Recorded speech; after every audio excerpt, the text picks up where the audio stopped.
తమిళనాడు ఎన్నిసార్లు చేస్తున్నా కొత్త కొత్త విషయాలు ఎన్నో వస్తూ ఉన్నాయి అక్కడ. నిన్నటికి నిన్న మోడీ చెన్నైలో 2 సంవత్సరాల తర్వాత రాజకీయ సభ జరిపాడు. 2 ఇయర్స్ తర్వాత అద్భుతంగా వచ్చారు. వైఎంసీఏ నందనంలో జరిగింది. అద్భుతంగా వచ్చారు. జనం జనం బాగా వచ్చారు, బాగా రిసీవ్ చేసుకున్నారు. నేను అబ్జర్వ్ చేస్తున్న తమిళనాడులో ఏంటంటే, మీటింగులు ఎప్పుడు జరుగుతాయి, ప్రతి పార్టీ మీటింగ్ పెట్టుకుంటుంది. కానీ మోడీ మీటింగులకి ఎప్పుడూ లేని పద్ధతుల్లో ఇన్వాల్వ్ అవుతున్నారు, ఎంగేజ్ అవుతున్నారు. వచ్చినటువంటి క్రౌడ్ చాలా ముఖ్యం. అది ఎప్పుడు కూడా ఎంగేజ్ అవ్వటం అనేది చాలా ముఖ్యం. క్రౌడ్ అసలు తమిళనాడులో ఏంటి, బీజేపీకి ఎంగేజ్ కావటం ఏంటి, ఇంతవరకు ఎప్పుడు జరగలేదు. కానీ పర్టికులర్గా మోడీకి అసలు ఒక మాయలో పడ్డారని చెప్పొచ్చు. మోడీ అన్నామలై మాయ అంటే అది నెగటివ్గా ఆలోచించదు, పాజిటివ్గా. ఎందుకనంటే మేనియా అంటారు కదా, దాన్ని మరి తెలుగులో ఏమంటామో మనకు తెలియదు, నాకు ఇమీడియట్గా స్ట్రైక్ కావట్లేదు. ఒక కల్ట్ అనుకోండి, మోడీ మా అన్నామలై కల్ట్ ఏర్పడింది ఇవాళ అక్కడ. సో కాబట్టి ఏమైపోయింది అక్కడ, అసలు నిన్న చెన్నై మీటింగు చాలా ఊహించిన దానికన్నా బెటర్గా జరిగింది. ఎందుకు నేను చెన్నైని గురించి అంతగా చెప్తున్నానంటే, చెన్నై వాళ్ళ కంచుకోట ఎప్పుడు కూడా. అన్నా డిఎంకే ఎన్నిసార్లు ఎంత పోటీ ఇచ్చినా చెన్నై వరకు వచ్చేసరికి డిఎంకే ఎప్పుడు కూడా దాని ఫోర్క్ లాగా ఉంది అక్కడ. అటువంటి చెన్నైలో మరి ఈసారి ఆ కంచుకోటను కూడా బీజేపీ బద్దలు కొట్టబోతుందా? ఎందుకంటే వీళ్ళందరూ సిటీ ఓటర్స్, అది కూడా మనం మర్చిపోవద్దు. సిటీ ఓటర్స్ చూడాలి అది ఏం జరుగుతుందనేది నేను ఇప్పుడు చెప్పలేకపోతున్నాను. ఎందుకంటే అసలు నా దృష్టిలో తమిళనాడు అంచనాలు సెఫాలజిస్టులకి ఓ నైట్ మేర్ నా దృష్టిలో. ఎందుకంటే ఇవాళ ఉన్నటువంటి వాతావరణాన్ని వాళ్ళు లెక్కేస్తున్నారు, ఈ రోజుకు ఉన్నటువంటిది. ఇంకా మరి ఎన్నికల షెడ్యూల్ రాలేదు కదా, 13 తర్వాత వస్తుంది. అప్పటికి మరి ఎన్నికల షెడ్యూల్ ముందు వస్తుందా, తమిళనాడు తర్వాత వస్తుందో తెలియదు. ఒకవేళ ఆల్మోస్ట్ 1.5 నెలల నుంచి 2 నెలలు కనుక ఎన్నికలు ఉంటే ఇదే వాతావరణం 2 నెలల తర్వాత ఉంటుందని చెప్పలేం. ఖచ్చితంగా మార్పులు వస్తాయి. ఎలా మార్పులు వస్తాయి? ఇప్పటికైతే పరిస్థితి ఏంటి, దేశంలో పరిస్థితి ఏంటి, మోడీ మేనియా కొనసాగుతాం. తమిళనాడులో కూడా ఎప్పుడూ లేని పద్ధతుల్లో 3.5% నుంచి తమిళనాడులో గ్రాఫ్ దాదాపు 18 నుంచి 20% పెరిగిందని ప్రతి వాళ్ళు చెప్తున్నారు. బీజేపీకి జాగ్రత్తగా వినండి నేను చెప్పేది. అది ఏ రోజుకి, వాళ్ళు సర్వే చేసే రోజు ఫిబ్రవరిలో. ఆ తర్వాత పల్లడం మీటింగ్ జరిగింది, అద్భుతమైన నభూతో నా భవిష్యత్ మీటింగ్ జరిగింది పల్లడంలో. తర్వాత ఇప్పుడు చెన్నైలో మీటింగ్ జరిగింది. సో ఇంకా 2 నెలల టైం ఉంది. నాకున్నటువంటి అంచనా ఏంటంటే, ఒకటి, ఇంత ఫాస్ట్గా గ్రాఫ్ పెరగటం మొదలుపెట్టిన తర్వాత ఆగదు ఇక్కడ. ఇప్పుడు మనం మార్చ్ ఫస్ట్ వీక్లో ఉన్నాం, ఏప్రిల్ ఎండింగ్కో లేకపోతే మేలోనో ఎన్నిక ఉందనుకోండి, ఈ గ్రాఫ్ ఇక్కడే స్టెబిలైజ్ కాదు, ఈ గ్రాఫ్ పైకి వెళ్తుంది. ఏమాత్రం అంచనా ఉన్న వాళ్ళకి దీని గురించి ఒక అవగాహన ఉంటుంది. ఆంధ్రాలోనూ కూడా ఒకసారి ఇదే జరిగింది. ఆంధ్ర ఎన్నికల్లో కూడా బాగా క్లైమాక్స్కి వచ్చాడు 2014 జగన్మోహన్ రెడ్డి. తర్వాత తెలుగుదేశం పెరుగుతూ వచ్చింది. ఆ గ్రాఫు అందరూ ఏమి ఊహించారంటే ఆ రోజుకు ఉన్న గ్రాఫ్ అది. ఆ తర్వాత జరిగిన 2 వారాల్లో అది ఇంకా పైకి పోయింది, ఆయనేమో అక్కడే నిలబడింది.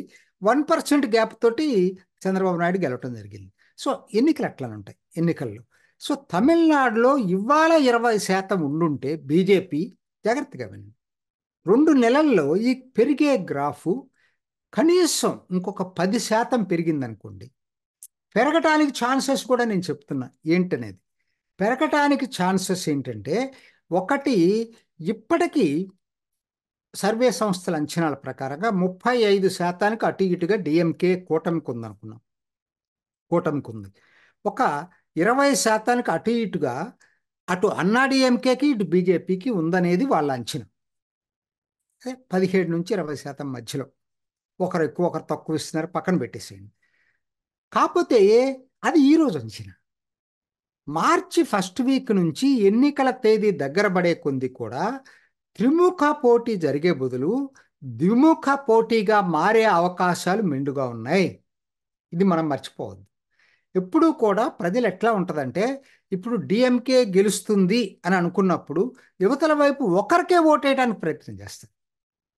డిఎంకేకి ఓటేయటం ఇష్టం లేనాడికి గెలుపు గుర్రం ఎవరిదో చూసుకొని వాళ్ళకే ఓటేయడానికి ప్రయత్నం చేస్తారు. ఇద్దరికి స్ప్లిట్ కావటం తక్కువ, జరగలేదని కాదు, అవి రేరుగా జరుగుతాయి.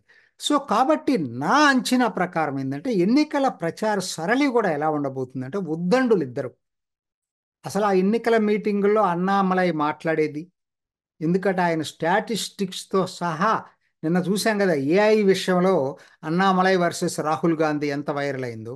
సో అన్నామలై ప్రసంగాలు ప్రజల్ని మంత్రముగ్ధుల్ని చేస్తాయి వచ్చే 1.5-2 నెలలు, అది మర్చిపోవద్దు మనం. దానికి అసలు మోడీ వచ్చి మాట్లాడటం అనేది ఇంకా దానికి అగ్నికి వాయువు తోడు అనేటి ఇద్దరు కలిస్తే అద్భుతమైనటువంటి ఈ గ్రాఫ్ పెరిగే అవకాశం ఉంది. అప్పుడు జరిగేది ఏంటి, డిఎంకే తగ్గుతుందా లేదా పక్కన పెట్టండి, ముందు అన్నా డిఎంకే దీంట్లో నుంచి ఖచ్చితంగా అక్కడ ఒక 10% ఇటు వచ్చి జాయిన్ అయ్యే అవకాశం ఉంది.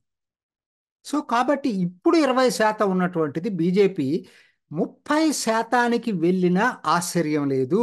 1.5 to 2 months ఉంది ఇంకా టైం, మర్చిపోవద్దు. డిఎంకే రెండో వైపు డిఎంకే మీద ఇంత భ్రష్టు పట్టిన డిఎంకే ప్రభుత్వం, డిఎంకే ఎప్పుడూ లేదండి, ఇంత దారుణంగా ఎప్పుడు డిఎంకేకి లేదు. ఎందుకంటే ఇంతమంది మంత్రులు అవినీతిలో కూర్చోవటం, జైలుకి వెళ్ళటం, హైకోర్టు చివాట్లు పెట్టడం, నిన్న సుప్రీంకోర్టు ఉదయనిధి స్టాలిన్ని చివాట్లు పెట్టడం, మీరు సనాతన ధర్మాన్ని డెంగ్యూ మలేరియా అన్నది కాక మళ్ళా రిలీఫ్ కోసం వచ్చారా అని తిట్టడం.